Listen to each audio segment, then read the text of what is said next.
Hello दोस्तों, आप सभी का इन्फॉर्मेशन वाला इस चैनल पर स्वागत है। इंडिया पोस्ट ऑफिस जो भी नई वैकेंसी निकाली गई उसका जीडीएस डॉक्यूमेंट वेरिफिकेशन बहुत ज्यादा अभ्यर्थी के डाउट है कि डॉक्यूमेंट कौन से लगने वाले हैं या डॉक्यूमेंट वेरिफिकेशन में क्या क्या जानकारी है, उस सभी सवाल के जवाब इस वीडियो में देने वाला हूँ। क्या जो भी ईडब्ल्यूएस सर्टिफिकेट है वो स्टेट लेवल का या सेंट्रल लेवल का, और बहुत ज्यादा अभ्यर्थी यह कमेंट करे कि कंप्यूटर सर्टिफिकेट की आवश्यकता है या नहीं, उसके बारे में हम बताने वाला हूँ। इसलिए वीडियो जरूर एंड तक देखें, और आप इस चैनल पर नए हो तो जरूर सब्सक्राइब और बेल नोटिफिकेशन ऑन करें, क्योंकि ऐसे जीडीएस के रिलेटेड पल पल की जानकारी आपकी तरफ पहुंचे। और इस चैनल पर सभी जो भी स्टूडेंट के डाउट है वो सभी क्लियर करना चाहता हूँ मैं। और जो भी आपके डाउट है वो कमेंट बॉक्स में जरूर टाइप कीजिए, क्योंकि आपके मैं अगला जो भी वीडियो बनाऊंगा वो आपके कमेंट के ऊपर ही अपलोड करूंगा, तो आप जरूर कमेंट करिए। तो चलिए बिना किसी देरी के आज के मेन टॉपिक की तरफ बढ़ते हैं।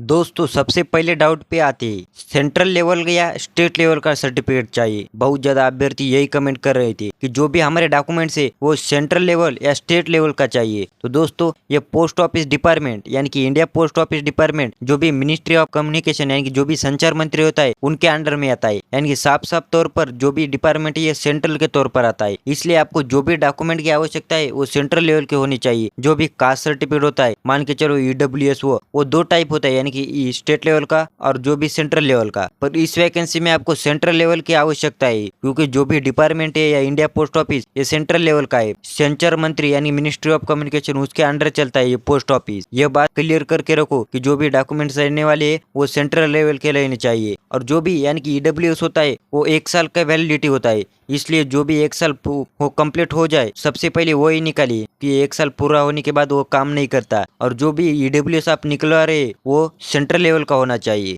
आगे बढ़ते हैं। फिर लगेंगे यानी कि 10वीं की मार्कशीट, जो भी आपका मार्क मेमो होता है 10वीं का, 10वीं पास का, फिर वो और सर्टिफिकेट यानी कि जो भी मार्क सर्टिफिकेट होता है 10वीं का सनद वो होना चाहिए। उसके ऊपर जो भी डेट ऑफ बर्थ है यानी कि प्रूफ होता है वो होता है। फिर आइडेंटिटी प्रूफ यानी कि जो भी आधार कार्ड और पैन कार्ड उसकी भी आवश्यकता होती है डॉक्यूमेंट वेरिफिकेशन है। ये ऑफिशियल नोटिस जो भी जीडीएस एंगेजमेंट में निकाली गई थी वही है, मैं ऑफिशियल बताता हूँ जो भी बताता हूँ। फिर कास्ट सर्टिफिकेट सेंट्रल लेवल का होना चाहिए। पीडब्ल्यूडी सर्टिफिकेट यानी जो भी अपंगत्व का सर्टिफिकेट होता है, फिर वो ईडब्ल्यूएस सर्टिफिकेट। अब बहुत ज्यादा अभ्यर्थी कंफ्यूज है, ईडब्ल्यूएस सर्टिफिकेट ही सेंट्रल लेवल का होना चाहिए क्योंकि स्टेट लेवल से काम नहीं चलता है। Transgender certificate, date of birth proof.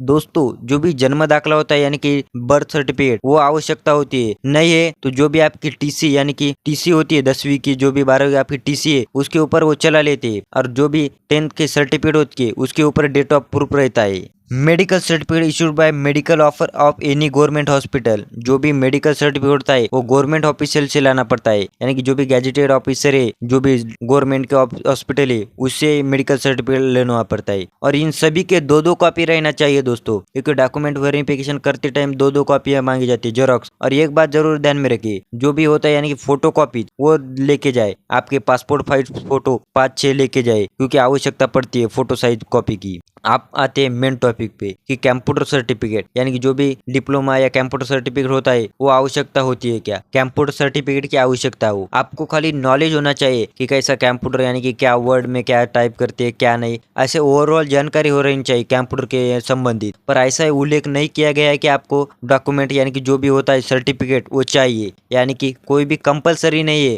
Computer का सर्टिफिकेट होना। आपके पास हो तो अच्छी बात, वो जरूर आपके डॉक्यूमेंट वेरिफिकेशन के टाइम लेके जाइए। पर नहीं है तो कोई भी घबराने की आवश्यकता के नहीं की, क्योंकि जो भी ऑफिशियल नोटिफिकेशन जारी किया गया है उसमें साफ साफ उल्लेख नहीं किया गया है। जो भी होता है यानी कि खाली आपको इन्फॉर्मेशन होनी चाहिए। और ये बात ध्यान में रखे, जो भी डॉक्यूमेंट है आपके कास्ट सर्टिफिकेट, ईडब्ल्यू सर्टिफिकेट जो भी, वो सेंट्रल लेवल का होना चाहिए। और ये जानकारी आपके फ्रेंड के साथ जरूर शेयर करें ताकि उन्हें पता चले और सभी डाउट क्लियर होने चाहिए। और कमेंट बॉक्स में जरूर टाइप करें आपको कुछ डाउट हो तो उसके डाउट के ऊपर मैं सेपरेट वीडियो अपलोड करूंगा। ये जानकारी कैसी लगी, अच्छी लगी तो इस चैनल को सब्सक्राइब। मिलते हैं अगले टॉपिक में, तब तक के लिए जय हिंद जय भारत।